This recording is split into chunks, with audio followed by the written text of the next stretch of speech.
Puissance Park, c'est des épisodes à retrouver sur SoundCloud, YouTube, une communauté pour débattre de l'actu des parcs sur Discord, des réseaux sociaux pour suivre toute notre actu sur Instagram et Twitter, et une super web radio. Retrouvez tout ça et plus encore sur puissancepark.fr.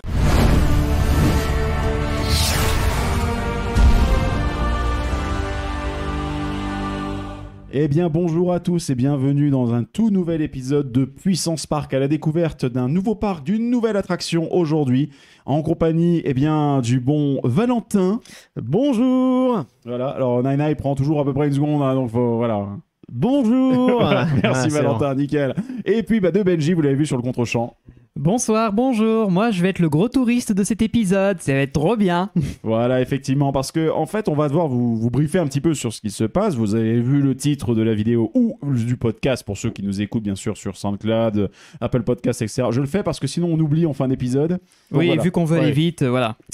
Et donc du coup on a été invité il y a alors quelques semaines de ça, enfin quelques mois, ça peut-être plus approprié pour le coup. Oui, donc on est un peu en retard par rapport à l'actualité, mais nous on va aller un peu dans le détail, dans la technique et compagnie. Exactement. En fait, le PAL, qui est un parc dont on avait entendu pas mal de bien jusqu'à présent, en fait, nous avait invités. C'est la première fois qu'on a eu l'occasion de se rendre sur ce parc, car ils inauguraient en fait une toute nouvelle attraction qui a été un petit projet pour célébrer l'anniversaire du parc. Il s'agissait effectivement de Champifolies qui a ouvert donc du coup il y a quelques mois de ça désormais, et on a été invité donc du coup sur une double journée, une première journée plutôt consacrée à l'attraction en elle-même, et une seconde journée sur laquelle on a plutôt été là pour découvrir 2-3 choses dans le PAL, sachant que le parc était fermé à ce moment-là. Et donc du coup, aujourd'hui, on va vous parler de ça. On va vous parler clairement pas trop du parc Le PAL, puisqu'on n'a pas eu l'occasion de tout faire. Oui, on est arrivé en retard déjà, donc... Oui, on est arrivé juste pour l'événement, la conférence questions-réponses... parce que moi j'étais au Europa Park le matin même. C'est ce que j'allais dire. Toi, faire un petit détour. Lui, il va juste taper 800 km de route dans la même journée. Donc j'étais en forme, mais ça va. Greg, lui, était dans une forme olympique et du coup, il a pu capter toutes les informations qui ont été dites. Non, moi aussi, évidemment. Et on arrivait juste pour cette conférence qui, en gros, nous montrait un peu le développement du projet, qui avait les responsabilités, pourquoi, parce que en fait c'est vraiment un joint venture en fait, cette attraction, c'est-à-dire qui a été créée via 3 entreprises différentes, bien exact. sûr en partenariat avec le PAL qui donne certaines directives, indications. C'est quand même eux qui donnent les murs. En gros, et qui disent, voilà le bâtiment qu'on va dédier à l'attraction, il faut que ça rentre dans l'existant. Exactement, sachant que parlons peut-être un peu de l'existant avant de parler de l'attraction en elle-même. C'est-à-dire qu'en fait, cette nouvelle attraction qui s'appelle donc Champifolies prend place de ce que l'on a compris, parce qu'on n'était jamais venu au PAL non plus. Donc excusez-nous s'il y a des approximations sur cette partie-là. Mais effectivement, il y avait donc une salle de simulateur de mouvement, en fait, de cinématique dynamique, qui se trouvait dans une espèce de palais indien, juste à côté du bateau pirate, au niveau dans le parc du PAL. Cette attraction a été dégagée en fait pour faire place pour Champifolies, qui du coup a créé un ensemble de contraintes assez complexes à gérer. À partir du principe que l'attraction, alors en dehors de la file d'attente, de la sortie du mini post-show, ils avaient 20 mètres sur 20 mètres pour fabriquer un dark ride. C'est ça. C'est pas beaucoup, hein. C'est un carré, c'est un cube, quoi. C'est ça. La surface au sol pour la partie ride en elle-même est de 225 mètres carrés, ce qui est que dalle en soi pour faire un dark ride. Et justement, le projet a été pris auprès d'une entreprise qui s'appelle Bold Move Nation. Donc vous allez avoir la chance, pour le coup, on a dégainé un peu de matos cette fois-ci sur cet épisode, puisqu'on a pu capturer quelques petites interviews directement sur le parc, parce que c'était un truc qu'on voulait faire depuis un petit bout de temps, donc voilà, c'était l'occasion de tester un petit peu. Et donc du coup, on a pu interviewer le directeur de Bold Move Nation, qui va nous en parler bien mieux que nous pouvons en faire. Donc on va vous intégrer ça tout à l'heure dans l'épisode, et on aura deuxième invité qui se joindra à lui. Mais l'idée donc du coup, c'est que cette entreprise-là a géré donc le projet en lui-même pour le PAL, et ensuite derrière, 2 autres entreprises sont entrées en jeu. Triotech qui a fabriqué le ride system et une partie des décors.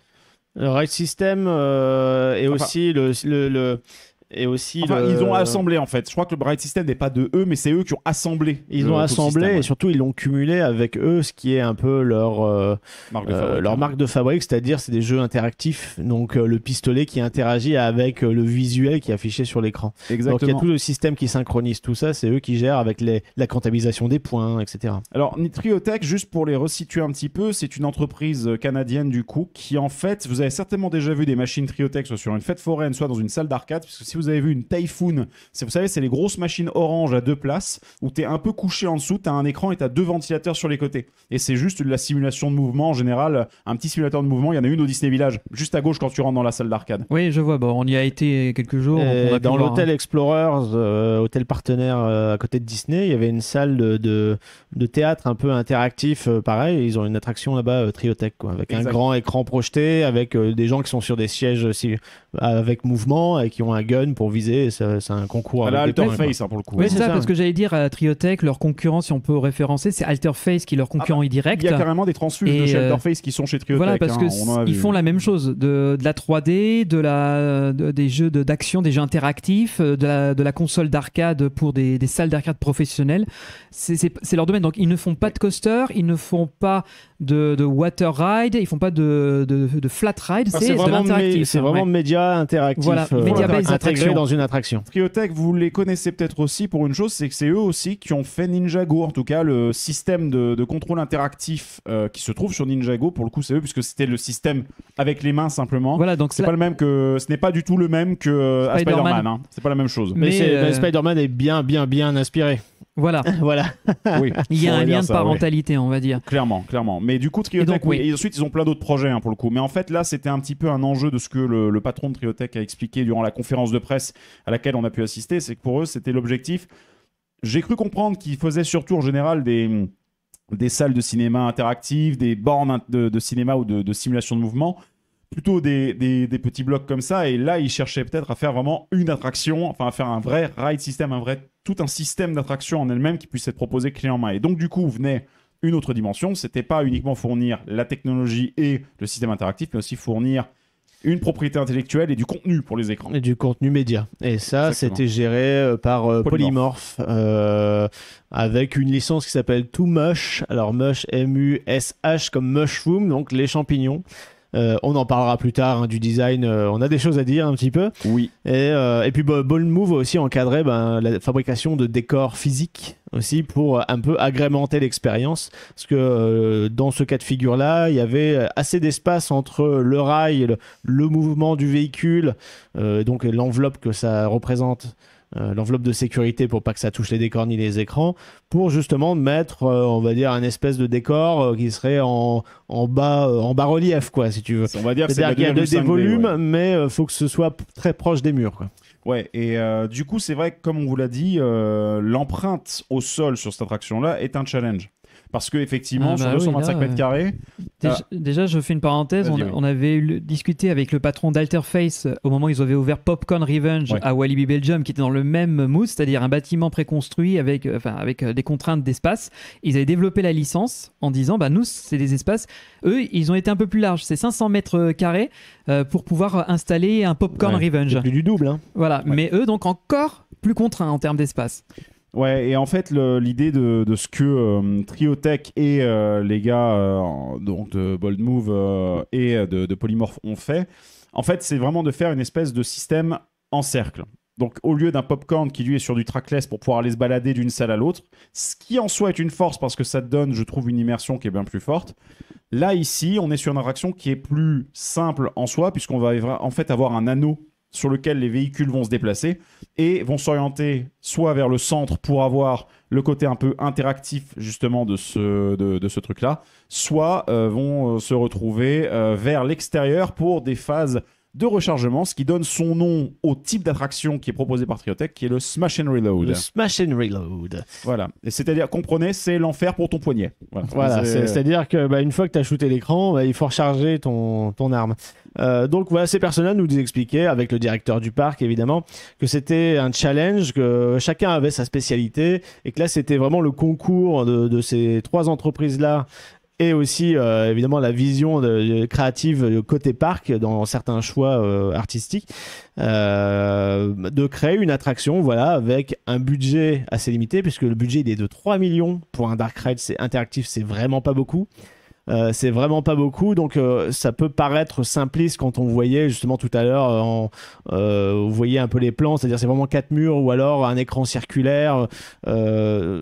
Voilà, on essaye de faire vraiment avec un budget très restreint, dans aussi un cadre physique restreint. Ouais, c'est de l'existant. Voilà, c'est vraiment pour rentabiliser des espaces qui traînent dans des petits parcs. Alors évidemment, ils commencent petits. Évidemment, si tu as un plus gros budget, tu as plus d'espace, tu peux faire quelque chose de beaucoup plus massif, mieux intégré, sans aucun problème. Là, voilà, le parc avait cette zone-là, ils ne savaient pas quoi en faire. Ils ont fait appel à eux. Ils voulaient quelque chose avec du mouvement et pas juste une simulation sur écran. Et là, c'est vrai que le côté interactif marche plutôt bien. Alors, de ce que Triotech, ce qu'il y avait eu dans la conférence de presse, ils avaient indiqué qu'en fait, cette version-là, elle existe en 3 versions. Là, c'est la plus petite. Non, c'est pas la plus petite qu'ils ont mis sur. Ils ont encore plus petit. Donc ça veut dire que là, ce qu'ils ont pris, c'est milieu de taille. Il y a plus petit encore. Alors, j'ose même pas imaginer la durée. Ouais, et plus grand. Ça peut être 15 mètres par 15 mètres. C'est ça. Ah ouais, mais de façon circulaire, comme on peut le voir là en illustré. Si t'as sur 15 sur 15, en fait, ton véhicule, il fait des allers-retours directement. En fait, ton véhicule, même là, nous, le 20 sur 20, on fait juste un tour. En fait, on fait le tour d'un hexagone composé d'écrans. Ouais, c'est ça. La structure centrale reste toujours la même, ce que vous voyez ici en fait, l'hexagone avec la station. Là, vous avez donc sur le visuel de droite, désolé, on a photographié ça depuis le PowerPoint, donc voilà, ça vaut ce que ça vaut. Mais grosso modo, vous avez donc la station qui se trouve en fait au niveau de la petite structure à gauche, pardon, excusez-moi, là on voit la petite passerelle, les gens embarquent et après vous passez d'un écran à l'autre, d'une station à l'autre, et à chaque fois, donc vous allez avoir 2 positions sur chaque écran. Une première position où vous regardez l'écran pour shooter dessus, et ensuite quand vous allez partir un peu à mi-chemin vers le nouvel écran, là le véhicule se retourne et va interagir avec un écran de l'autre côté sur l'autre mur sur lequel se place une animation de reload, juste le temps de donner un peu d'interactivité, quoi. Ouais, en fait c'est un moyen, on va dire, je vais pas dire artificiel, mais simplifié pour rallonger la durée de ride et faire croire au public qu'il y a plus d'écran que ce que c'est en réalité. Exact, en fait c'est ce qu'il y a de marrant justement avec ces attractions là, c'est que systématiquement on vient te dire que, et d'ailleurs c'est ce que le directeur de Bold Move dit aussi, c'est qu'en fait ils ont une équivalence de 120 mètres linéaires d'attraction. C'est comme si l'attraction faisait 120 mètres de long, alors qu'en fait elle se positionne, elle se retourne, elle avance, elle se positionne, elle se retourne. C'est un vocabulaire qu'on avait également entendu sur le Mime et l'étoile. Le fait de dire que finalement tu as l'équivalent de 2 km de décor alors que c'est une boucle. Oui. Et le côté justement de la rotation qui te fait changer un peu de point de vue, ça crée vraiment une attraction qui est, en tout cas psychologiquement, moi j'ai vraiment l'impression d'être dans un vrai Dark Ride qui a duré 2-3 minutes alors qu'on est juste dans une pièce, quoi. Non, mais c'est foutrement intelligent de la contrainte. Ils ont réussi à inventer des trucs. Donc, si je suis bien le fonctionnement pour que ceux qui ne voient pas le podcast, enfin qui l'écoutent mais qui ne le regardent pas sur YouTube, donc il y a une passerelle d'embarquement. Vous faites une sorte de cercle et il y a une passerelle de débarquement où c'est la même passerelle. D'accord, donc il y a une phase d'embarquement, de débarquement et ça repart pour un tour. C'est un peu serré, mais tu croises ceux qui sortent, quoi. Ouais, ok. Le train, il a en fait pendant qu'il y en a un qui charge. S'il n'y a pas beaucoup de place, oui. Non, ça décharge et ça embarque dans la foulée, quoi. Donc ça va très très vite. Et il y a combien de voitures qui circulent en même temps? C'est 3-4 5, puisque tu as à chaque fois une voiture par écran. Ouais, donc il y a jamais de temps mort, et ça enchaîne en boucle en permanence, quoi. Exactement. Okay. Ouais. C'est du cycle tendu pour le coup. Donc dès qu'un véhicule doit bouger, tous doivent bouger en même temps. Donc du coup, ça crée aussi une charge, un stress sur les opérateurs qui vont aller embarquer les gens. Sinon, tu te retrouves avec le fameux backup. Exactement. Et là, sachant que tu bloques tout. Ah oui, forcément, puisque là tout est linéaire, tout se suit derrière, quoi. Donc, ok, mais alors moi la question que j'ai envie de vous dire, donc vous m'avez dit que ça faisait à peu près 3 minutes, c'est ça d'expérience complète? C'est plutôt 2 minutes, autour de 2 minutes. Hein. D'accord. J'aurais vu que c'était un peu plus long, un peu plus que 2 minutes. Ouais, un peu plus long. Entre 2 et 3 minutes. Alors on va dire 2,30 pour couper la poire en deux. Voilà. Et donc c'est quoi en fait l'aventure donc Champifolies? Qu'est-ce que ça raconte? Alors c'est pour ça qu'on avait attaqué par les points forts. D'accord. Bon, là on taquine. Pour être tout à fait honnête avec vous, une attraction comme celle-ci est targetée pour des expositions pour du temporaire ou pour des petits parcs. Là ici, clairement, c'est un ajout qui semble judicieux pour le PAL compte tenu des contraintes qu'ils avaient. D'ailleurs, en parlant de contraintes, tu peux afficher la photo pour ceux qui sont sur YouTube. On peut voir donc le bâtiment. C'est le bâtiment. Donc en fait, si je répète, j'ai bien compris, ce bâtiment était déjà là. Oui. Il n'y a rien qu'à changer de l'extérieur, à part l'enseigne Champifolies qui était temporaire, c'est ce que tu m'as dit, Val. Vraiment, l'enseigne serait temporaire. Voilà, mais il y en a avoir peut-être une plus jolie après, mais c'est le même logo. Et en fait, ce palais indien donc est dans une zone, j'imagine, un peu téméindienne, c'est ça ? Une zone un peu téméindienne, colonie des Indes, enfin tu vois, dans cet esprit-là. Et c'est vrai que là, le thème est complètement hors sujet, en tout cas par rapport à ce qu'il y a à l'extérieur. Ça, on va reparler de ça. D'accord, parce que voilà, c'était aussi une chose à prendre en compte, c'est que quand on rentre dans le bâtiment, et j'allais dire, contrairement à Popcorn Revenge, qui est de la continuité extérieure, c'est-à-dire qu'on est dans Karma World, la zone indienne, et on entre dans un cinéma indien. Dans un cinéma, et du coup, et on voit l'expérience dans un cinéma. Le thème coïncide, parce que tu es dans un cinéma, ok, qui est en Inde, mais on sait qu'il y a aussi une culture du cinéma là-bas, donc ça passe. Avec Bollywood, ça marche et là, très bien. On disait Champifolies, alors c'est le thème, par contre, il est... Bon, c'est un thème générique qui a été implanté là, c'est-à-dire qu'en fait, on va dans un parc national... façon un peu à l'américaine, mais en même temps c'est le PAL, donc tu vois, mais il y a cet esprit visuel très américain. C'est-à-dire on a vraiment l'impression d'être en Californie. Donc c'est beaucoup des décors style San Francisco, Los Angeles. Ça commence dans un grand parc national et ça finit à San Francisco, quoi. Ah oui, je vois, effectivement. Ouais, c'est vraiment, en fait, on descend la Californie en partant de Yosemite, quoi. C'est dans l'esprit. Ça, c'est là-dessus justement que je voulais faire ce disclaimer, c'est qu'effectivement, pour un parc comme le PAL, je pense que c'est une attraction qui va, à mon avis, plaire au public local parce que c'est un public qui va voir un nouveau Dark Ride interactif. Ça va même être une découverte pour certaines personnes qui vont dans ce parc-là. Mais il y a toujours un côté nature. Hein. Ça commence en forêt.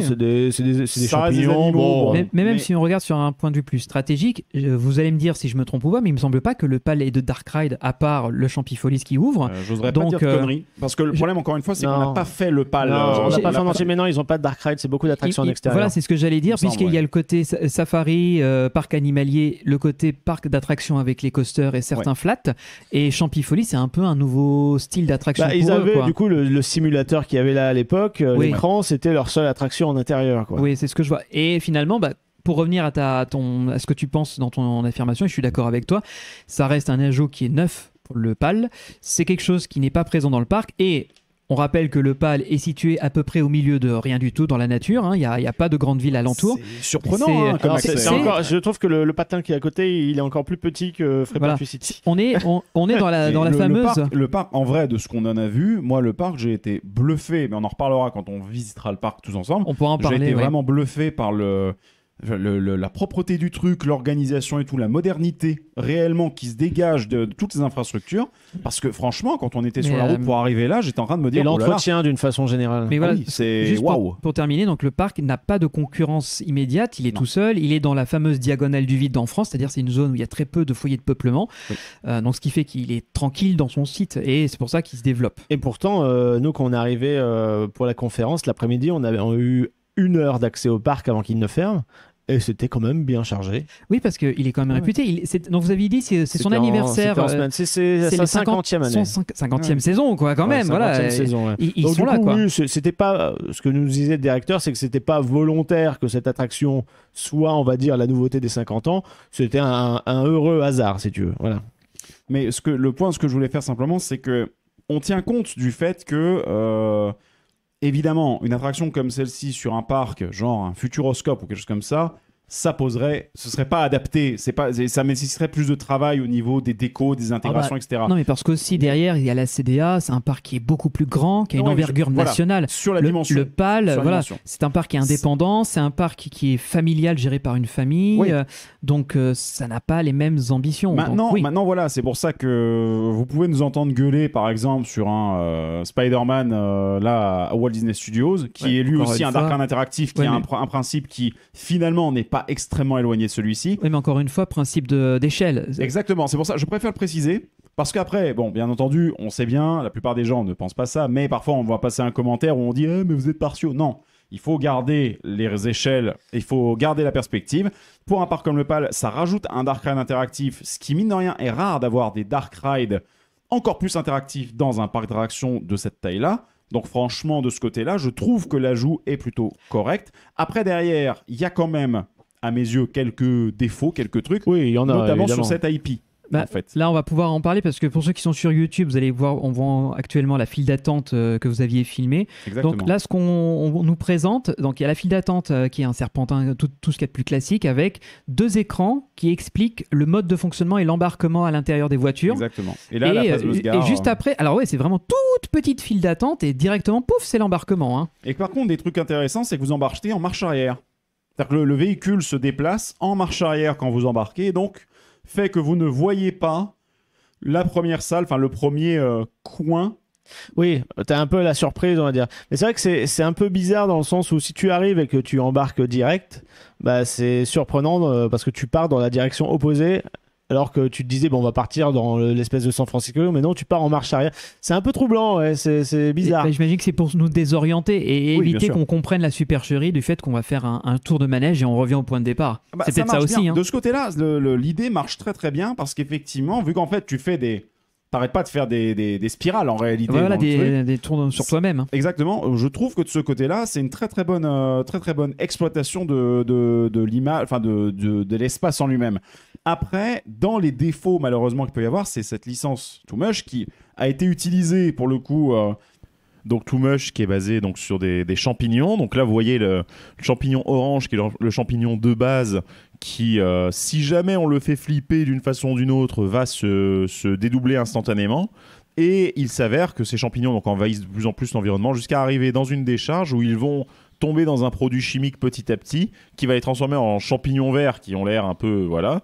Et qui, eux, flippent beaucoup plus vite et peuvent faire flipper plus facilement les champignons orange. Donc là, c'est la recette pour le chaos, quoi. On a l'impression, quoi. Lui, il a les nous yeux couvre rouges. quelque chose de pas bon, quoi. Ouais. Il a les yeux un peu éclatés. Lui-même, il mange des champignons. Ouais, voilà. Lui, à mon avis, il a pas mangé que des champignons qui étaient en bon état. C'est du cannibalisme, du coup. C'est du champinalisme. D'accord. Et donc, en fait, je reconnecte avec l'histoire. La deuxième scène, c'est qu'on comprend qu'il y a des champignons de 2 types différents que vous allez devoir combattre. Qu'on combat. Et puis, là, on va vous montrer en illustré l'attraction. Ouais. Vas-y, c'est bon. Je viens de le lancer. Super. Et donc, parfois c'est un peu flou. Vous savez ce que c'est l'autofocus sur des écrans comme ça peut. Donc voilà, on commence vraiment par la forêt. Voilà, les champignons sont tranquilles juste à présent. Qui pose un petit souci. On va en parler. Ça, on va en parler juste après. Voilà, Alors du coup, ce sont des pistolets qui sont à notre disposition juste devant. Tu le prends, ils sont accrochés avec un gros câble. Le problème des pistolets, c'est qu'ils pèsent entre 1 kg et 2 kg le pistolet, ce qui est relativement lourd quand tu vas le tenir bras tendu pendant 3-4 minutes, tu vois.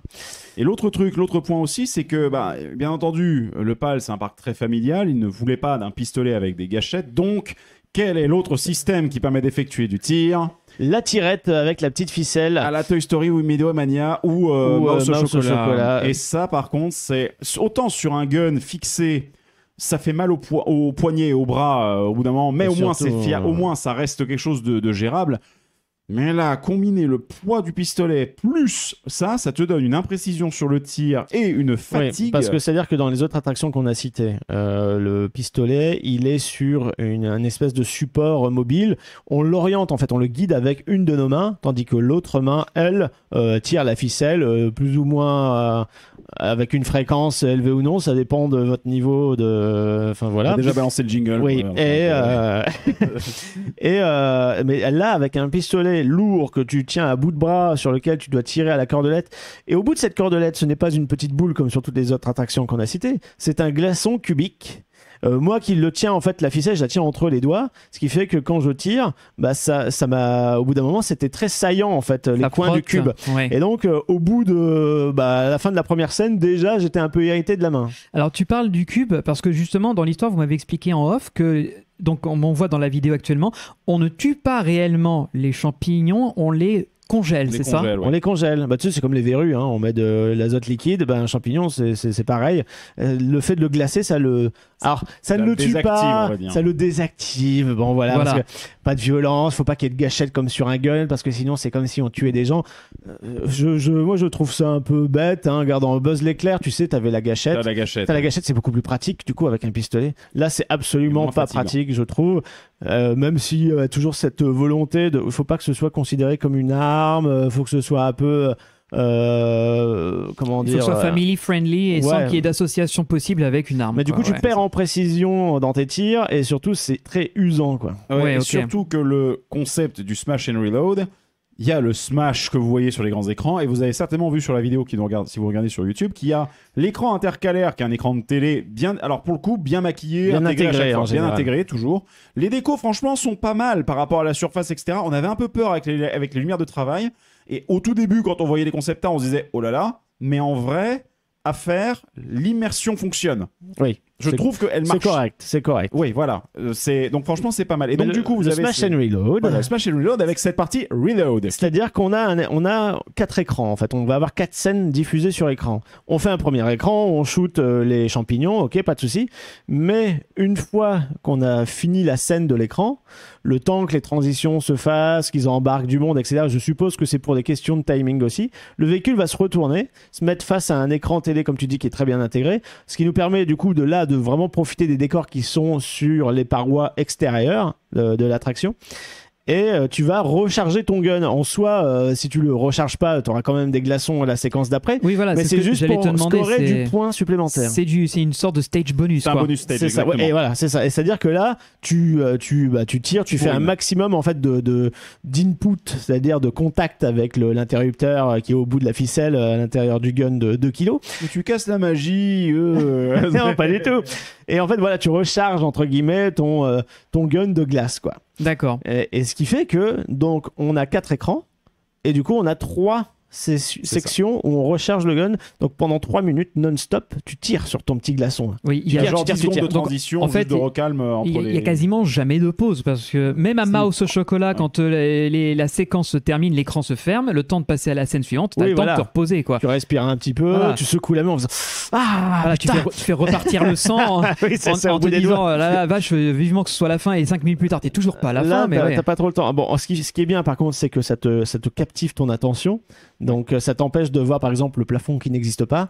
Oui. Ça c'est quelque chose auquel ils auraient pu pallier, je pense, avec des petites décos, en intégrant un peu mieux les structures qui supportent les projecteurs qui sont blancs d'ailleurs. C'est dommage. Projecteur vidéo. Projecteur vidéo, justement, pour les écrans. Voilà. Et c'est dommage qu'ils soient blancs. Pourquoi pas les avoir pris en noir? Au moins, on les voit moins. Ou camouflés dans une boîte. Mais bon, c'est pas. Ensuite, là, c'est vrai que. C'est du détail. Mais... Ça reste un détail. Mais c'est vrai qu'en soi, vu que tout le plafond est noir, camoufler le projecteur aurait bien marché. Puis là, c'est plus ou moins la première itération de l'attraction. Oui. Donc je suppose que bon, ça a dû coûter cher en R&D, enfin recherche et développement et compagnie. Mais je suis sûr que pour quelques milliers d'euros de plus, on pourrait avoir droit à des petites finitions comme ça dans les décors, des faux branchages dans la section forêt, peut-être des arches qui séparent les écrans et surtout une thématisation sur le bord des écrans. Il y en a au moins une que j'avais remarqué quand on passe de la décharge à un autre environnement. À un moment, il y a une espèce de barrière. Oui, de barrière en métal. Un peu, voilà. Oui. Et à la fin aussi, tu as les petits fanions bienvenue quand tu reviens au parc Lopal. Voilà.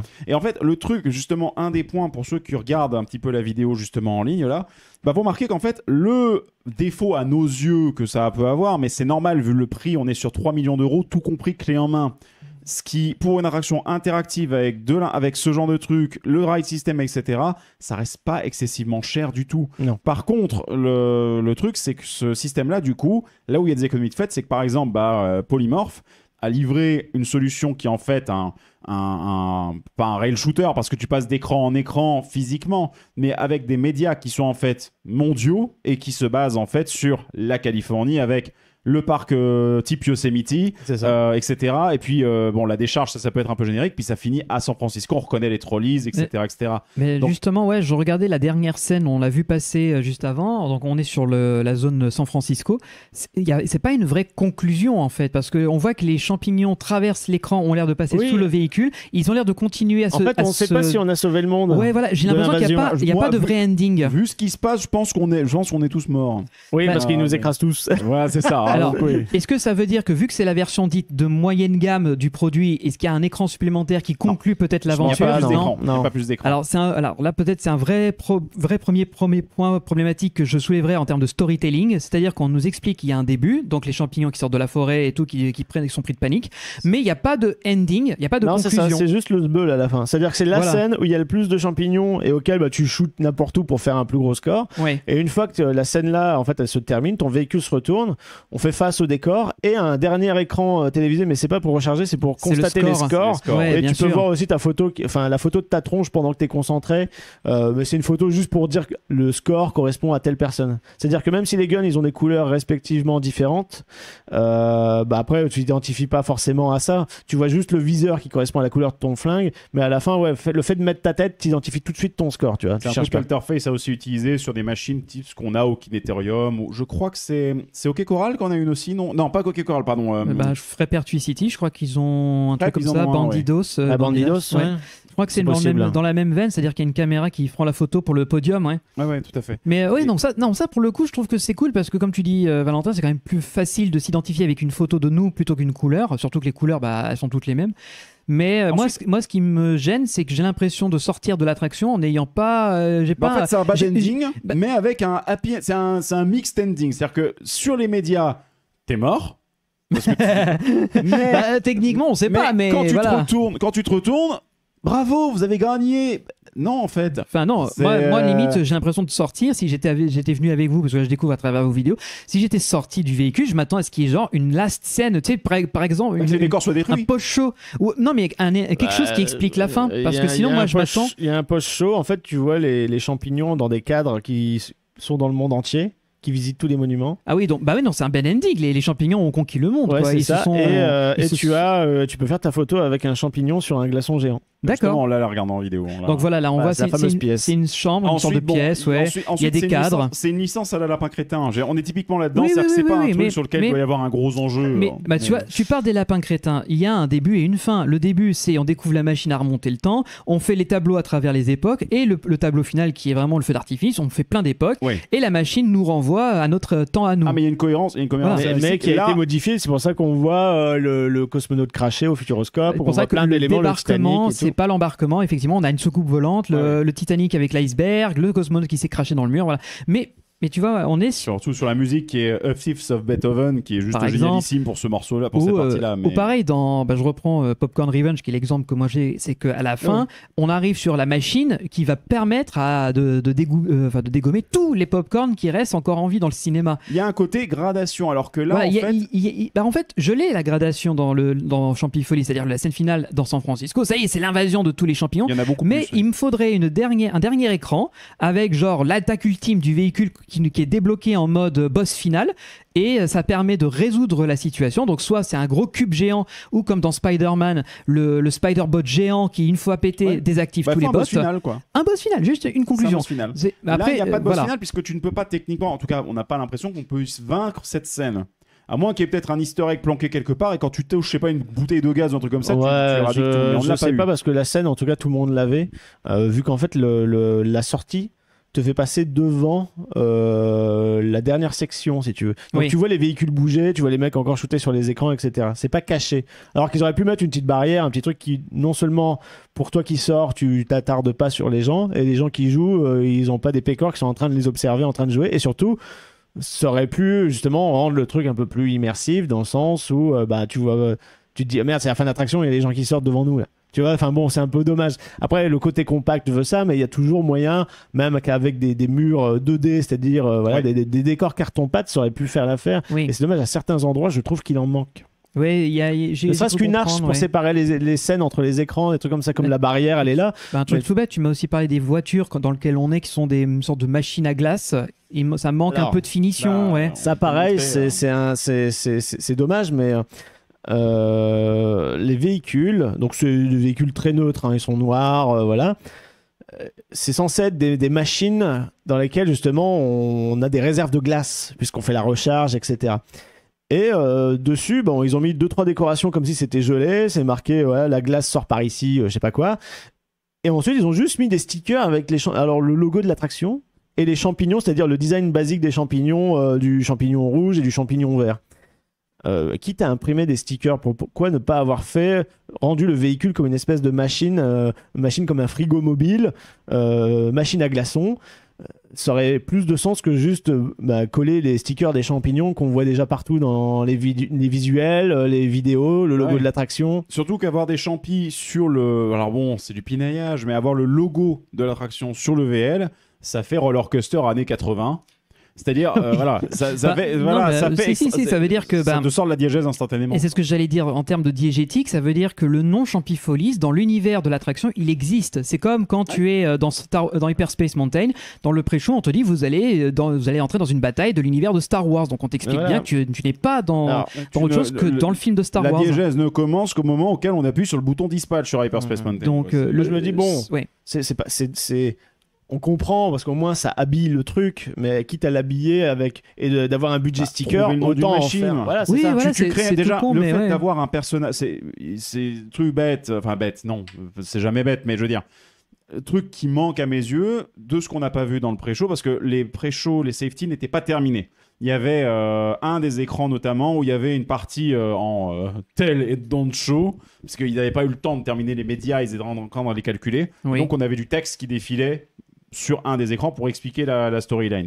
Ça, c'est corrigé, c'était temporaire. Ils l'ont expliqué. Okay. Oui. Mais par contre, c'est vrai qu'il manque, de ce qu'on en a compris à ce jour-là, il manque typiquement le personnage, je sais pas, d'un inventeur qui aurait créé la machine justement de congélation ultime, nanana, ou bien un truc qui explique la machine en elle-même et que le véhicule parce soit que la machine finalement incarnée. ce véhicule sort de nulle part. On vous explique qu'il faut tirer sur la gâchette pour lancer des glaçons et c'est tout. Voilà. C'est-à-dire qu'en fait, dans la file d'attente, ils disent oui, le fait de geler les champignons, ça les.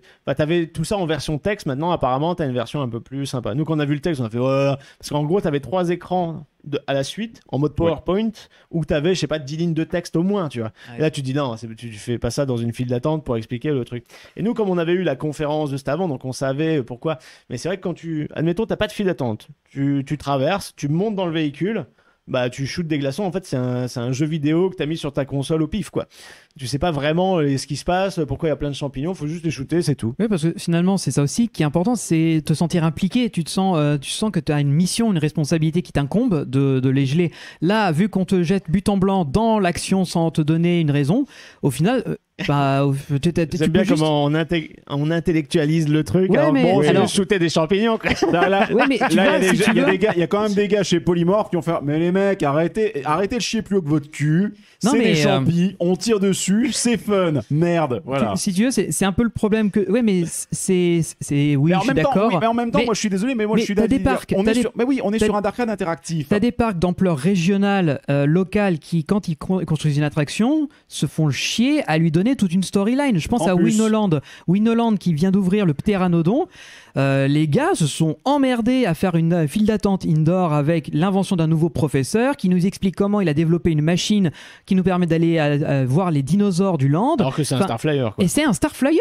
Il y a plus con que ça n'existe pas. On pourrait simplement le poser là, mettre 2-3 décors, une petite musique trouvée sur audionetwork.fr et roule. Non, ils se sont fait chier. Et en fait, Winoland, Dieu sait que c'est un tout petit parc. Là-dessus, ils ont pas grand-chose. Et ça m'embête un peu qu'un parc comme le PAL, qui a donc 50 ans d'existence, un Yukon Quan, un Twister à son actif et l'année prochaine un Water Coaster, se disent on peut laisser passer ce genre de... en fait, à mon avis, je pense aussi qu'il y a un autre détail. Là, on est clairement sur un produit acheté clé en main. Je pense que la condition sine qua non pour que le tarif soit raisonnable, compte tenu des contraintes, compte tenu du temps d'installation, etc., c'est aussi quelque part de pas trop toucher l'expérience. En fin de compte, là, on a surtout une coquille. On vient plugger un truc dans une coquille vide. Oui, c'est un produit standard, quoi. C'est un produit standard. Oui, mais même, c'est un SLC. Oui, mais même standard. Ça vibre pas, mais c'est un modèle standard, quoi. Alors, je vais partager la faute un peu aussi du côté des concepteurs du projet, pour lequel il y a des trous dans la raquette de l'histoire. En fait, mon avis, je vois ce que tu veux dire, Benji. Ensuite, je pense que l'intérêt d'un produit comme celui-ci, c'est un peu comme ce que Mac veut faire avec Takumeon. De ce qu'on avait compris de l'interview avec Michael Mack, c'est qu'ils veulent dire, en gros, alors je paraphrase, mais en gros, on fabrique les machines avec MacRides et on va créer des systèmes interactifs d'écran média, etc. avec Takumeon qu'on met dessus. En fait, l'intérêt pour eux, c'était surtout de proposer une sorte d'app store de contenu qui soit peut-être du custom, ultra custom pour un parc, s'il a les moyens, mais sinon qu'il puisse aller taper dans une banque de thèmes où tu appuies sur un bouton, tu changes 3 décos physiques et tu as un nouveau ride marketé en réalité. Donc à mon avis, je vois ce que tu veux dire, je suis tout à fait d'accord avec toi, c'est que pour moi, j'aurais préféré que le PAL soit plus intégré dans cette attraction-là, mais à mon avis... Compte tenu du truc, c'était en mode, vas-y, non, justement, mets un truc en main et boum. Là, justement, mon point, c'est pas le fait que ça se passe au PAL dans la diégèse du parc. C'est pas gênant, en fait. Je peux accepter tout d'un coup, on soit téléporté aux États-Unis pour le temps de l'expérience. Moi, ce qui me gêne, c'est que déjà, il n'y a pas une fin qui nous donne le sentiment d'avoir réussi quelque chose, donc on est un peu frustré en sortant. Et il y a des éléments qui nous expliquent pas pourquoi est-ce que tout d'un coup des champignons sortent de nulle part, pourquoi est-ce qu'ils se reproduisent aussi vite, quel est ce véhicule qui nous permet... C'est expliqué, mais oui, c'est vite fait. Quoi. Bah, voilà, après, c'est surtout les véhicules, on sait pas d'où ils viennent. Bah voilà, et pour le coup, je recommence avec Popcorn Revenge, qui donc est comparable en termes de superficie, en termes de contraintes de lieu. Dans la file d'attente et dans le pré-show qu'il y a dans l'attraction, on te dit tout. Et ça ne dure que même pas 20 secondes à tout casser. Alors, je vais ensuite dire un truc, et c'est un avis personnel, ça n'engage que moi, mais je pense que là-dessus, Polymorph avait cette licence-là depuis une décennie. Oui. Ça fait un certain temps qu'ils avaient développé les personnages, certainement le concept général, peut-être pas implémenté. Là, c'est du Unreal Engine qui fait tourner tout le système. Les rendus sont très beaux. Les rendus sont très très beaux. L'animation est vachement belle. Le moteur est vachement beau. J'aime pas trop le design des champignons, j'aime pas trop leur design, ça ne tient qu'à moi, avec leurs petits effets sonores un peu agaçants. D'ailleurs, il y avait un peu de musique, il y a un peu de musique en fond. C'est pas qu'il y a un peu de musique, c'est qu'il y a une boucle de 30 secondes. Il y a une boucle qui est sympa, mais qui peut être agaçante assez vite. Mais sinon, l'animation, moi je la trouve excellente. Alors attention, oui, l'animation est très belle et fluide. On va prendre du recul. Ce que je dis par rapport à l'histoire, c'est parce que je suis un fêlé de tout ce qui est storytelling.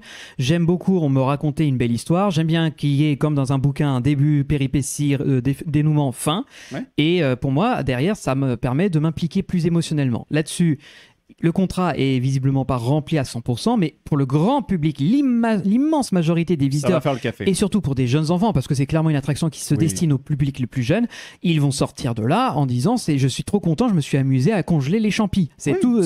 Faut pas des fois. Alors moi, tu disais effectivement en rigolant, on intellectualise, mais en même temps, chez Puissance Park, on aime bien prendre un petit détail, en faire un truc monstrueux, mais faut qu'on les passe ces épisodes de 2 heures. Vous êtes marrants, vous. Mais là-dessus, il faut bien se rendre compte que le grand public, dans son immense majorité, ne va pas du tout se poser ces questions-là. C'est juste que, encore une fois, c'est dépasser les attentes pour que derrière, l'expérience n'en soit que renforcée et n'en soit que meilleure, et potentiellement qu'elle marque les esprits. En plus, c'est des choses qui coûtent pas forcément plus cher en termes de budget. Mais j'ai l'impression que là, c'est une question de temps, et qu'il y a une... Alors, c'est pas très...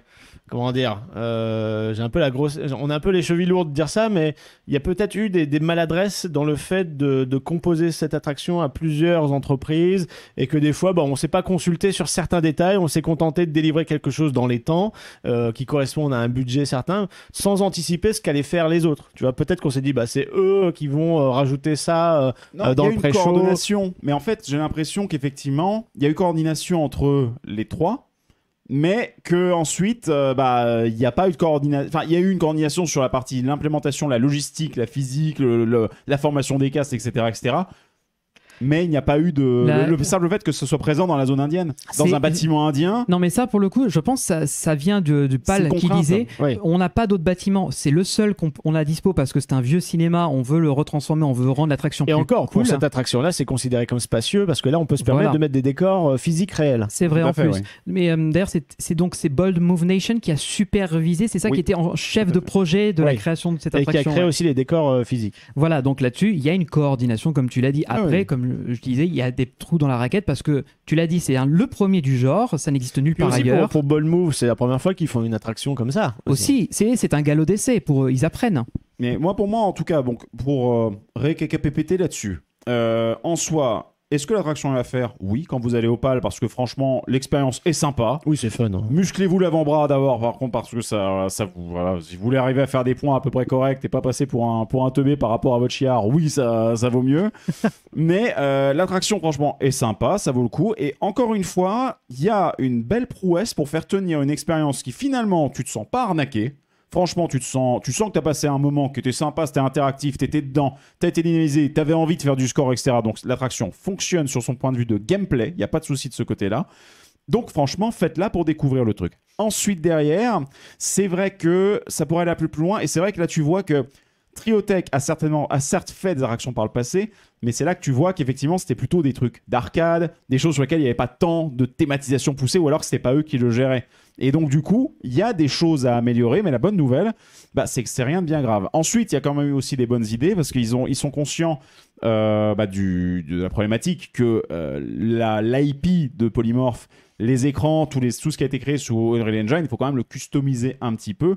Et donc, il y a la logique de placeholders qui a été appliquée, c'est-à-dire que vous avez régulièrement dans chaque scène soit des modèles 3D qui peuvent être swappés, qui peuvent être changés juste en changeant le fichier, ou en reprogrammant un truc, ou alors simplement des textures qui peuvent être swappées, c'est on change juste le fichier PNG derrière, et ça te met une tête de Niglo à certains endroits ici. Il y a pas mal de références à d'autres parcs dans toute l'attraction.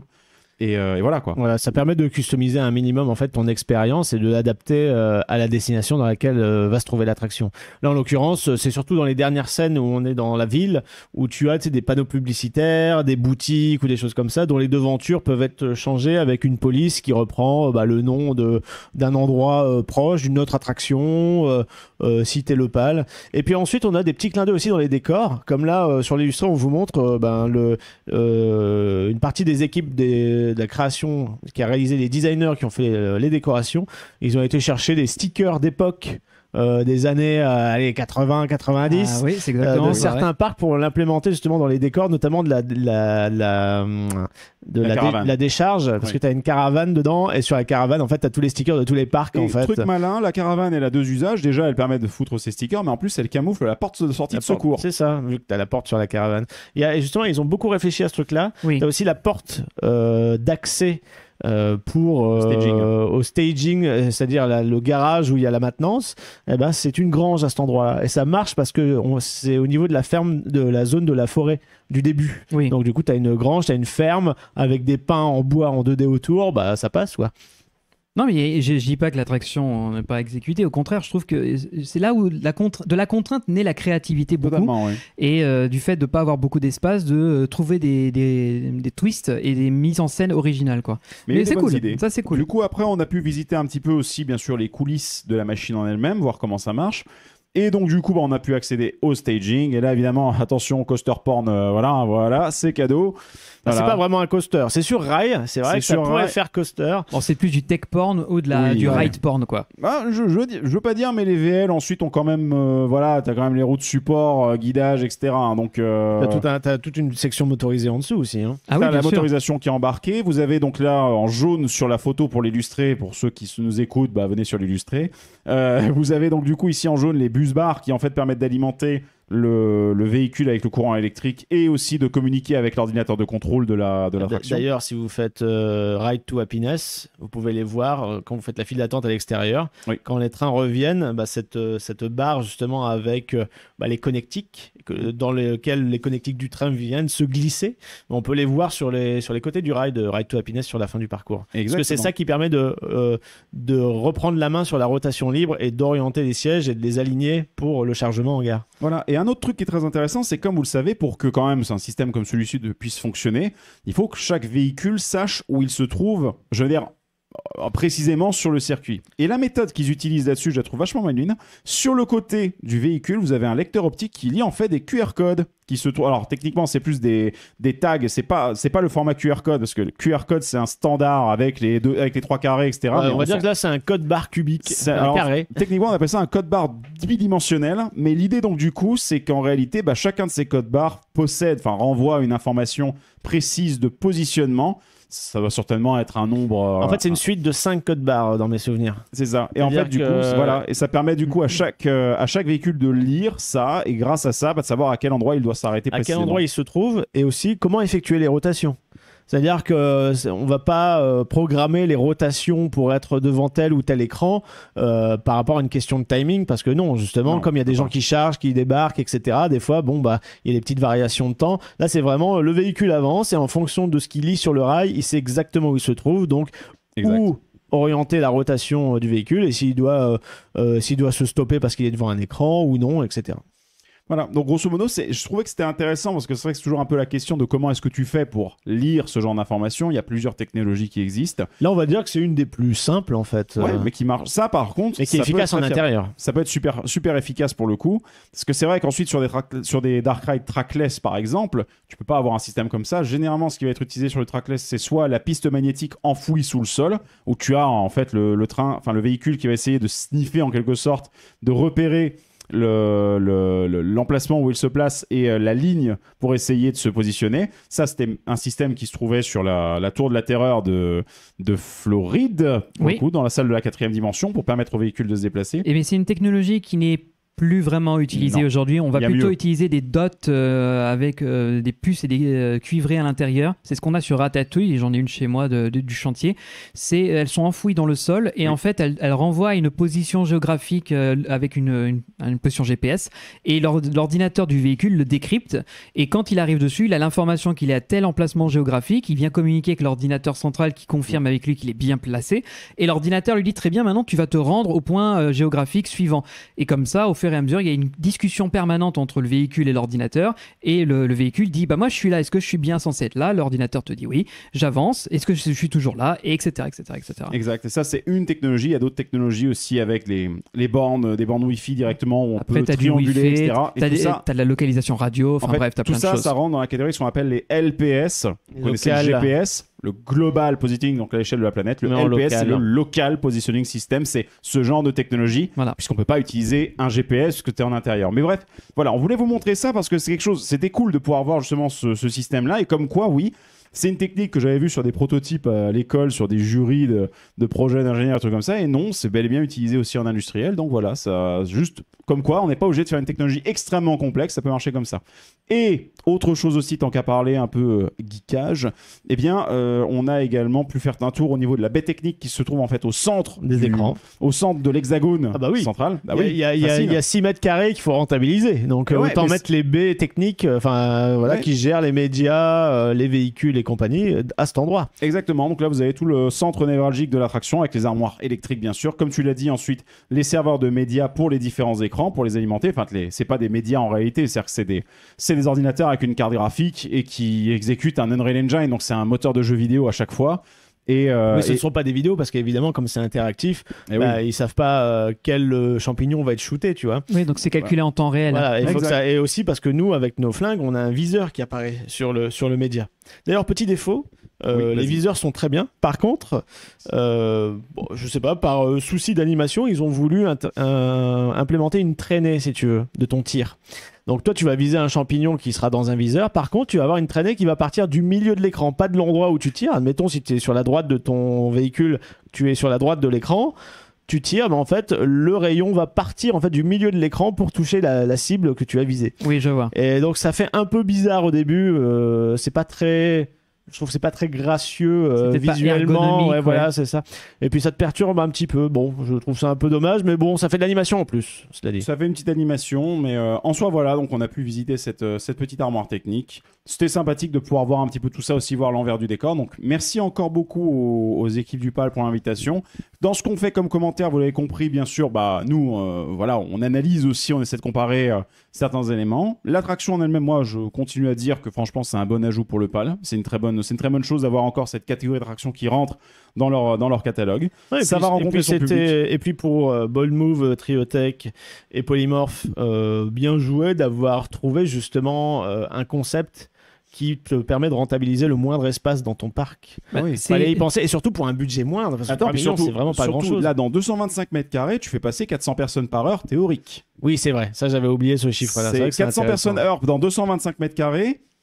C'est pas dégueulasse du tout. Pour un parc comme le PAL, oui. Ah oui, surtout qu'avant, tu avais un simulateur, t'avais un cinéma dynamique. Je sais pas combien de temps durait le film, mais sur ce genre de truc, oui, c'est claqué, quoi. Je reviens sur ce que tu dis, Val, et effectivement, bravo à eux d'avoir joué le coup, mais c'est aussi parce que ça va être une demande de plus en plus fréquente des parcs d'attractions qui ne peuvent pas s'étendre à l'infini, et le prix du mètre carré et le prix des matériaux augmentant. Il y a ça d'une part, et tu as aussi beaucoup de petits parcs locaux qui commence enfin à se développer et à vouloir faire le choix de la qualité, en fait, de proposer des dark rides, parce que ça, c'est assez rare. Par exemple, tu regardes au parc du Bocas, ils ont un dark ride qui est là depuis très très longtemps.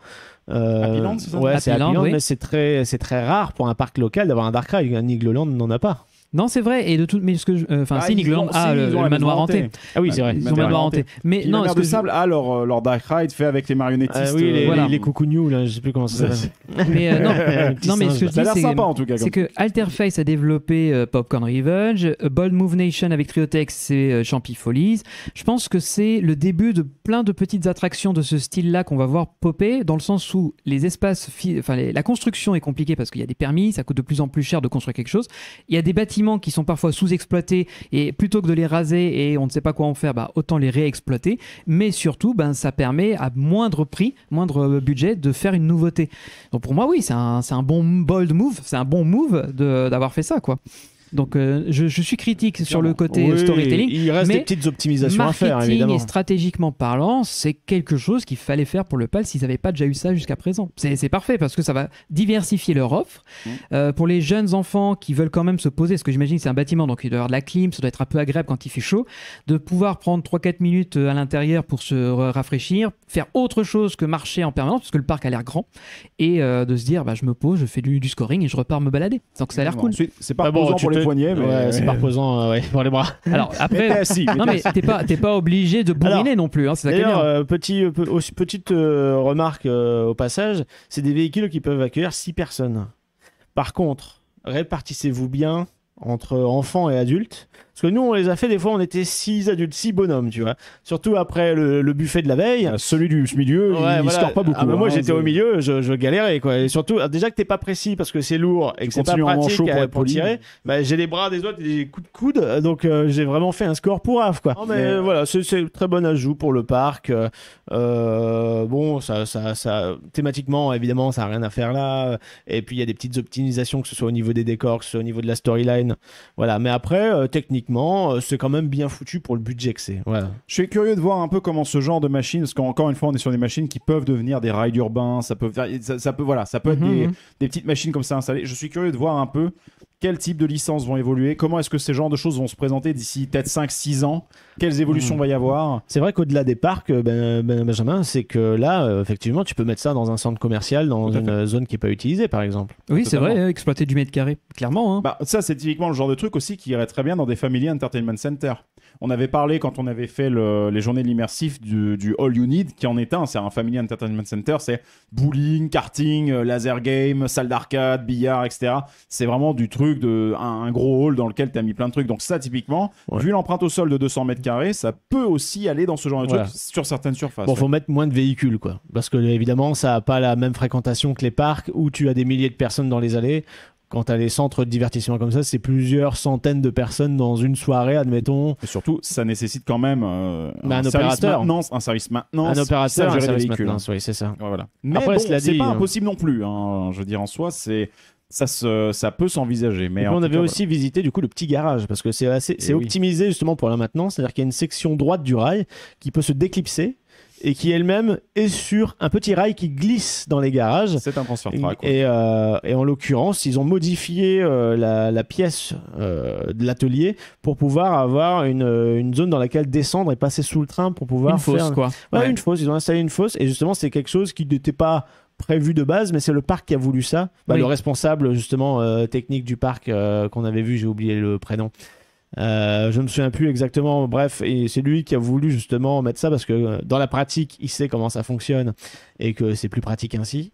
On avait vu qu'ils avaient des pièces en repère sur des étagères, enfin voilà, c'est vraiment bien fait avec la porte de garage pour faire sortir des véhicules, en rentrer d'autres éventuellement.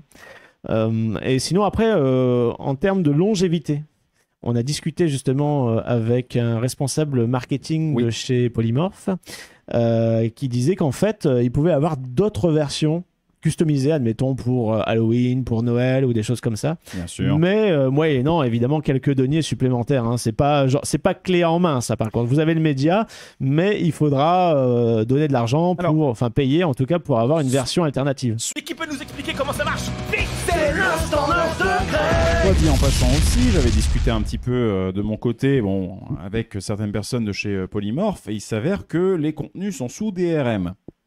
Un DRM, c'est un fichier de Digital Right Management. Vous savez, Digital Right Management, ok. C'est ça. C'est en fait, vous savez, l'époque... alors ça, c'est... Bonjour, je suis vieux. Mais lorsqu'on a eu le début de la vente de musique en ligne, des MP3 qu'on pouvait acheter sur iTunes, sur différentes plateformes comme ça, ces fichiers-là étaient dotés d'un DRM qui faisait que tu ne pouvais les lire que sur l'ordinateur sur lequel tu l'avais acheté ou alors sur la machine équipée du compte. Et donc, un DRM, en fait, c'est techniquement parlant une bombe à retardement. C'est-à-dire qu'en fait, c'est un fichier qui est une sorte de petit certificat qui se met à jour. Qui se met à jour et qu'on peut faire expirer. C'est-à-dire que techniquement parlant, là, apparemment, la licence a été achetée à vie pour la durée de l'attraction, mais Polymorph peut tout à fait se réserver le droit de dire non, c'est sur abonnement. Donc tu la payes pendant une période limitée, quoi. En fait, c'est simple. C'est un DRM, simplement, ça peut être par exemple un certificat qui va avoir une date d'expiration.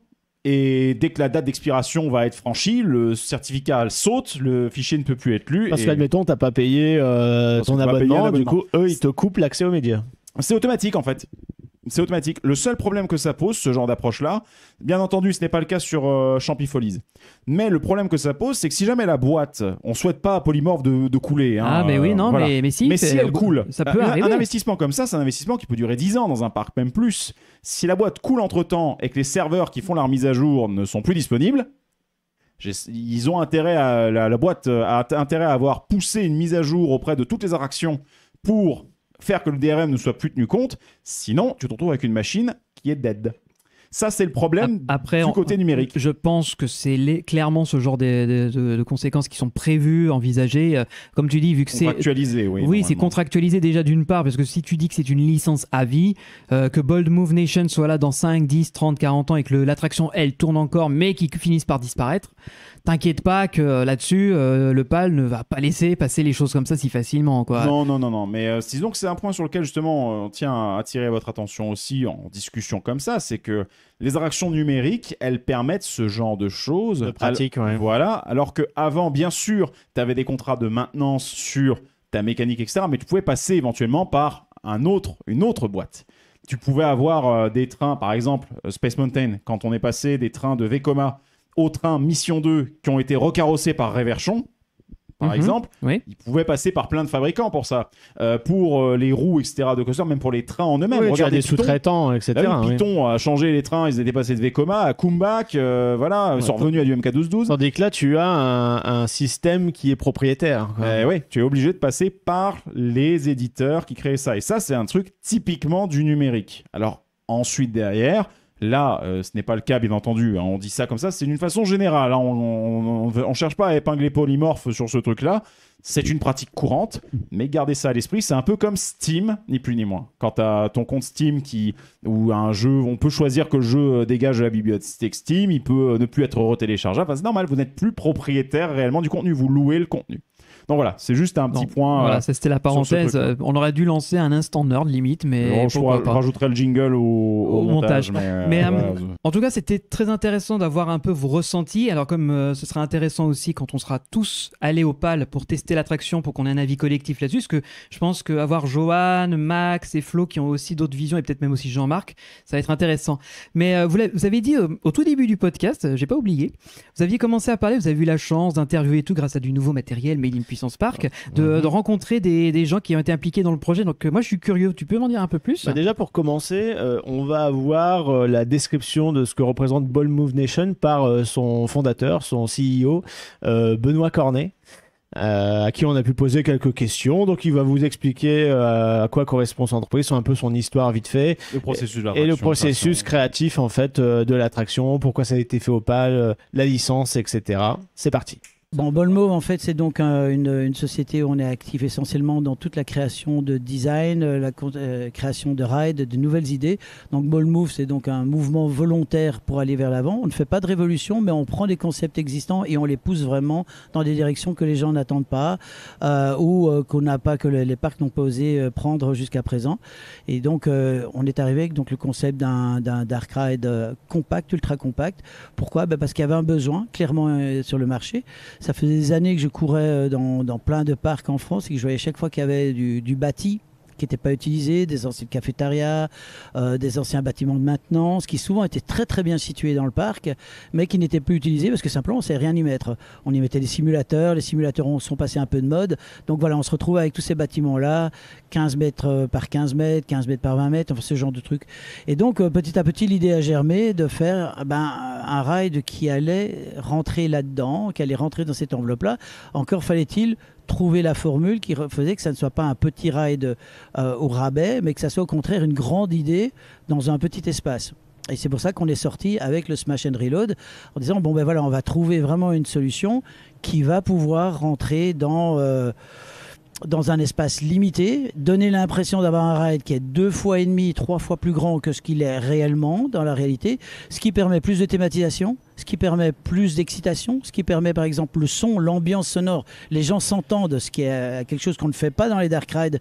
Nous on veut que les gens s'entendent, on veut que les gens se voient, parce que ces gens vont s'exciter entre guillemets, vont se dynamiser mutuellement, se stimuler, et c'est ça qui est très chouette, c'est que les gens ils rient parce qu'ils voient les autres occupés à hurler. C'est triste en dark ride où les gens sont occupés à jouer chacun dans leur petite chapelle, on va dire, leur petit coin, et qu'il n'y a personne qui voit rien, et à la fin ils se retrouvent.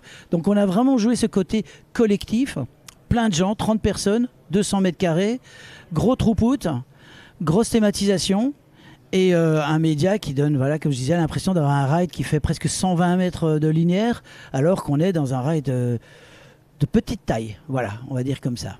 Comment c'est passé du coup avec Triotech? On a aussi une autre société qui a travaillé, voilà, Polymorph du coup. Au niveau de la synergie, est-ce que l'entente a été harmonieuse de bout en bout, ou au contraire il y a eu quelques petits ajustements à faire? Comment tout a commencé finalement? Est-ce que c'est toi avec Bold Move Nation qui a essayé de chercher justement des prestataires pour obtenir ce genre de produit fini, ou alors c'est le parc qui a fait des recherches de son côté? Voilà, est-ce que ça s'est fait naturellement? Est-ce qu'il y a eu, des petits couacs à droite à gauche? Comment ça s'est rectifié? On t'écoute. Alors, d'abord les partenaires. Bon, Polymorph est une société que je connais depuis de nombreuses années. Avec Fabrice, donc le patron de Polymorph, on a une longue amitié. Donc, c'était très très simple de commencer ensemble. L'IP, les champignons, donc Too Much, existait, devait être adapté évidemment à l'attraction, devait être tout ça évidemment, on vient avec une idée, il faut après l'adapter, et on ne sait pas quelque chose qui est directement utilisable, donc c'était très simple. Avec Triotech, encore plus simple, puisque Ernest je le connais depuis également de nombreuses années, et que quelque part on était concurrents sous le temps, donc on se regardait un petit peu je ne vais pas dire en chien de faïence, mais avec une bonne amitié, mais une compétition, moins qu'on puisse dire, et donc souvent il y a des idées qui se retrouvaient chez l'un, chez l'autre, enfin bon voilà, donc il y a un moment on s'est dit, au lieu de se battre l'un contre l'autre et de compétitionner, comme ils disent au Canada, on va travailler ensemble, et pourquoi pas, ça t'évitera de réinventer la roue également, si on veut le charrier, mais surtout qu'on va enfin construire quelque chose ensemble et qu'on va bénéficier, nous, en tant que Bold Move, de la puissance industrielle de Triotech. Donc c'était très bien. Donc il y a toujours des tensions dans tout processus créatif. Moi je suis pas facile non plus, pas une personne facile à vivre quand il s'agit de mettre l'attraction. Disons qu'il y a un niveau d'attente et il y avait une visualisation. Une exigence, et surtout j'avais une certaine idée de ce que l'attraction devait être et je voulais pas qu'elle soit autrement. Je m'étais aussi engagé par rapport à Arnaud Bennett, le patron du parc, de lui livrer quelque chose dont il serait fier. Et donc il m'a fait totalement confiance.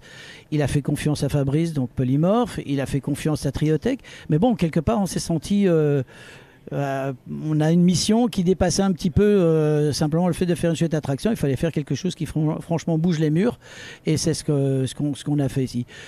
Il n'y a pas eu de crise. Il y a eu évidemment des problèmes dus au supply chain aussi. Ce qu'on dit, le problème, c'est que ça prend plus de temps à fabriquer certaines pièces, donc on a été. Voilà. Donc c'était compliqué pour certains points, mais pas plus compliqué qu'autre chose.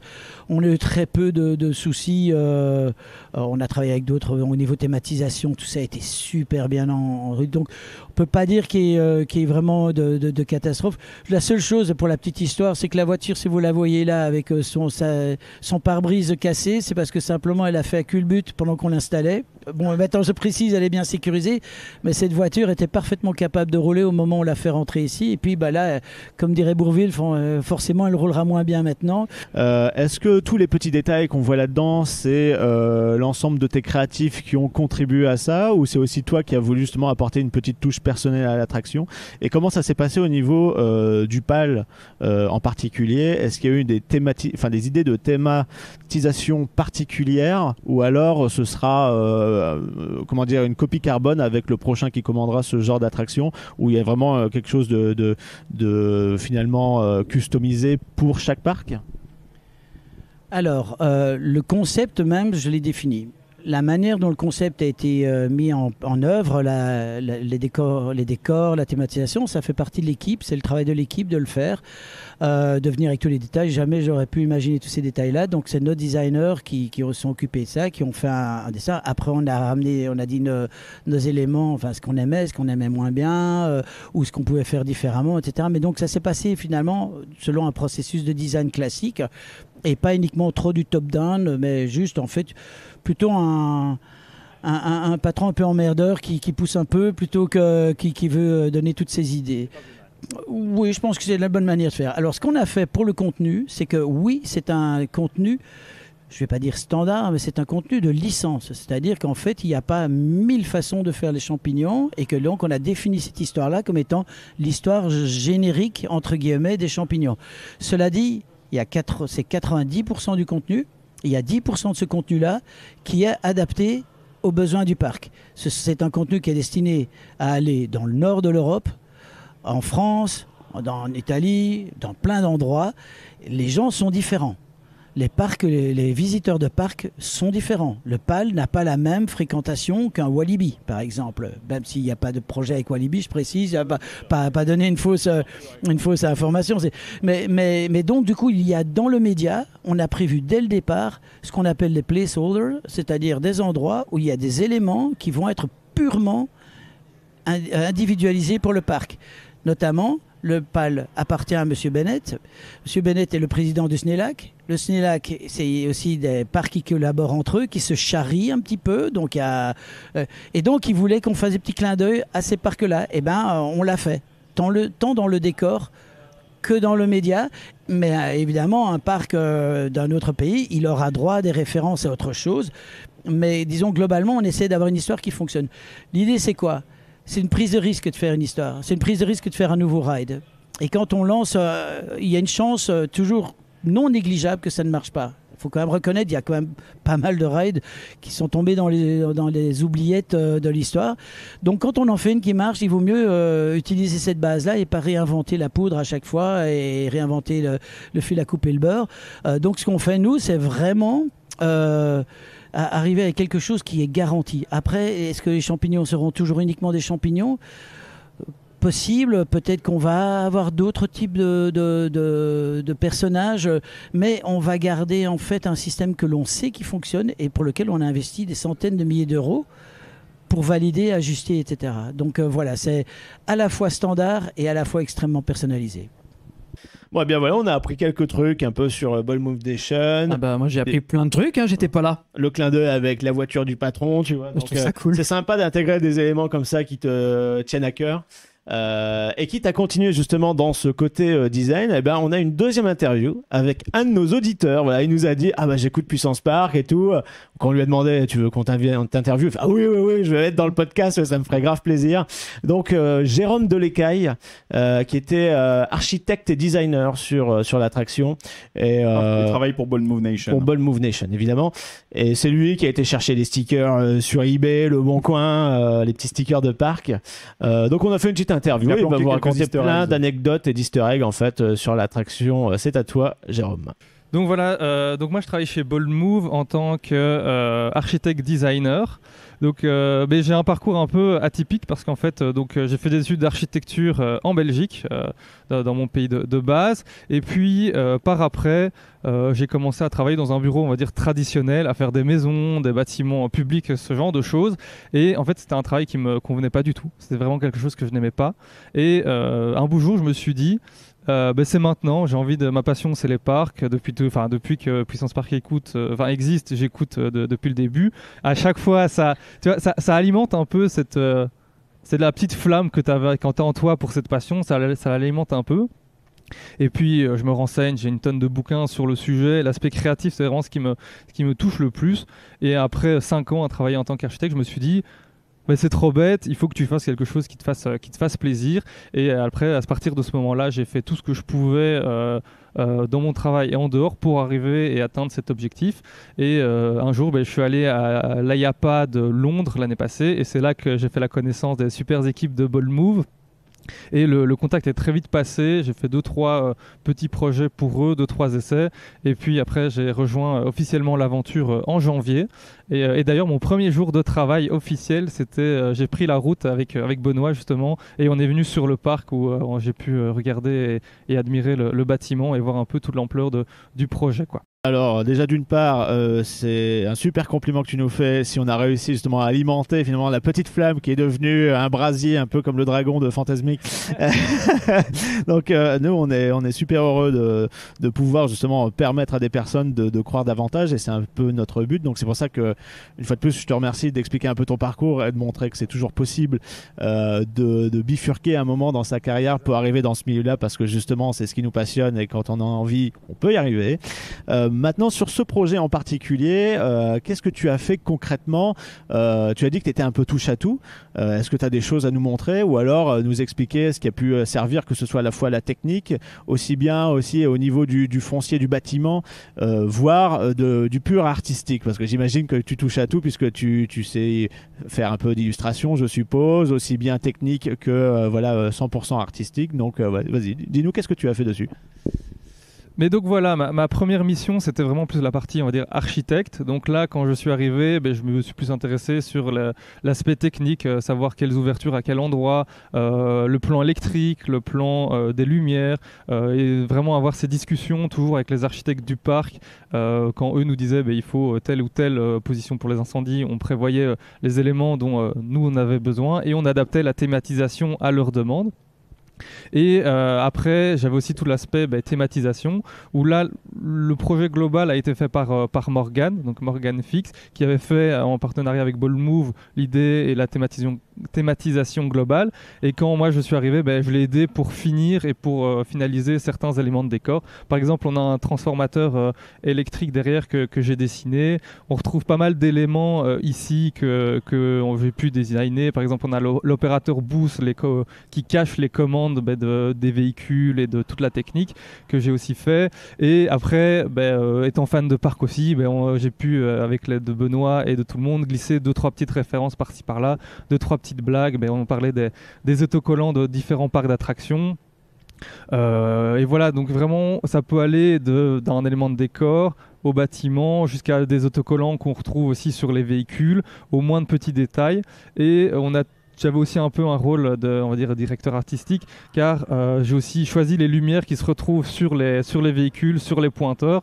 Et pour la petite anecdote, en fait, ce qu'on a fait, c'est qu'on a récupéré des couleurs qui se retrouvent dans le décor ou dans les visuels. Donc, par exemple, le jaune qui se retrouve sur les véhicules, ça va être le même jaune qu'on retrouve sur la caravane qui est dans le décor. Idem pour la voiture. Le rouge de la voiture va être le rouge. C'est ça. Et c'est ce que Benoît racontait tout à l'heure. On a voulu mettre quelque chose avec beaucoup de détails et beaucoup de thématisation, même si peut-être que toutes les personnes qui vont faire l'attraction vont peut-être pas s'en rendre compte, mais pour nous ça participe vraiment à l'expérience et ça permet de créer cette expérience très, très immersive, en tout cas le plus qu'on peut, quoi. Et ça permet vraiment de s'amuser sur des petites choses. On parlait du Banksy tout à l'heure où je me suis amusé à reprendre le dessin originel et juste rajouter quelques champignons et une bombe champignon. C'est genre vraiment le petit détail qui te permet de passer ta bonne journée au travail, quoi. Et voilà, grosso modo, c'était un peu ma mission ici, faire le dessin de différents détails. Ça peut aller du dessin à la conception technique. Par exemple, pour le box photo, on a une certaine dimension, on fait des détails un peu techniques. On envoie au bureau de décorateurs, donc Eye Opener, qui eux se sont occupés de construire tous ces magnifiques décors. Ils ont vraiment fait un bureau, un travail super. Et il y avait aussi ces échanges avec eux, la visite dans l'atelier pour être sûr que tout soit conforme, quoi. J'imagine que pour un premier projet, du coup, dans ce domaine qui t'a toujours attiré, t'en es plutôt content, même si c'est modeste, ça reste quand même pas mal de travailler sur des vrais décors comme ça, une attraction qui fait un maximum pour qu'elle soit immersive malgré ses contraintes. Toi qui es fan, du coup, j'imagine que tu connais pas mal d'attractions, de parcs, etc., même si pas forcément visité, mais tu as au moins déjà vu pas mal de choses pour t'en inspirer. Quelle attraction ou land existant représente pour toi un projet sur lequel tu aurais rêvé de travailler et tu aimerais travailler un jour? Est-ce que tu as quelque chose qui te vient en tête comme ça pour, je sais pas, ton rêve personnel, si tu veux? D'abord, je vais donner peut-être un exemple. Pour moi, une des attractions que je trouve très réussie, surtout au niveau thématisation, c'est Fly de Fantasyland. Mais ça, c'est vraiment parce que j'adore tout ce qui est steampunk et ce style de thématisation. Ça, c'est vraiment mon dada. Côté Space Mountain, pour moi aussi, pas Hyper Space Mountain, Space Mountain, de la Terre à la Lune. C'est ça, donc ça c'est vraiment surtout le bâtiment en tant qu'architecte, c'était vraiment une des choses que je préférais. Mais un thème que j'adore, c'est le thème nordique, donc tout ce qui est Norvège, un peu côté viking aussi. Je reviens justement de voyage et c'est vraiment quelque chose, si un jour je peux faire une attraction sur ce thème-là, je serais vraiment aux anges, quoi. Tombe bien parce que la future attraction du PAL, d'ailleurs, c'est un water coaster qui sera un peu dans ce thème-là. Donc voilà. Et voilà qui conclut notre épisode. Encore une fois, merci à toi, Jérôme, de t'être prêté au jeu et j'espère que ça te fait plaisir du coup d'enfin être présent sur YouTube et dans le podcast. Je tiens à rappeler quand même, Jérôme, que les 2 dernières personnes qu'on a interviewées sur le podcast, c'est quand même ton patron et Michael Mack. Voilà, c'est beau quand même. Non pressure. Voilà. Pas la pression, hein, ouais. Voilà, non mais c'est génial parce qu'ils se sont prêtés au jeu tous les deux. Vous aviez un nouveau matériel d'enregistrement un peu professionnel avec les micros. Un smartphone, un micro, quoi. Ah ouais, mais professionnel. On cherchait justement des endroits avec de la lumière pour qu'on les voit bien. Non, mais attendez les gars, je ressors les premiers épisodes du podcast. Parler d'enregistrer comme ça des gens à la volée, c'est en mode jamais. C'est vrai que c'était donc le step up, il est quand même là. Donc je suis super content que vous ayez pu rencontrer ces gens qui ont été impliqués dans le projet. Surtout dans le cadre des choses, quoi. Dans le cadre d'événements comme ça, ils sont sur place. C'est dommage de finalement juste retranscrire avec nos mots. Là, voilà, c'est eux, ils ont bossé concrètement sur le truc. Ils peuvent nous expliquer des choses auxquelles on va pas forcément poser la question pour avoir ce type de réponse, quoi. Oui, non, mais c'est pour ça qu'avoir leur parole restera toujours un vrai plus. Surtout après 8 heures de route, un gros buffet. Voilà. Parce qu'évidemment, on a fait d'autres choses. L'invitation, ça incluait aussi visite du parc. Nous, malheureusement, on a visité qu'une petite partie, mais on a pu tester justement le fameux Yukon Quad qui est excellent. Voilà, pour une attraction familiale, on a passé un très bon moment dessus. On a fait le twist aussi. Et on a dormi à l'hôtel qui est Savannah Reserve. Okay.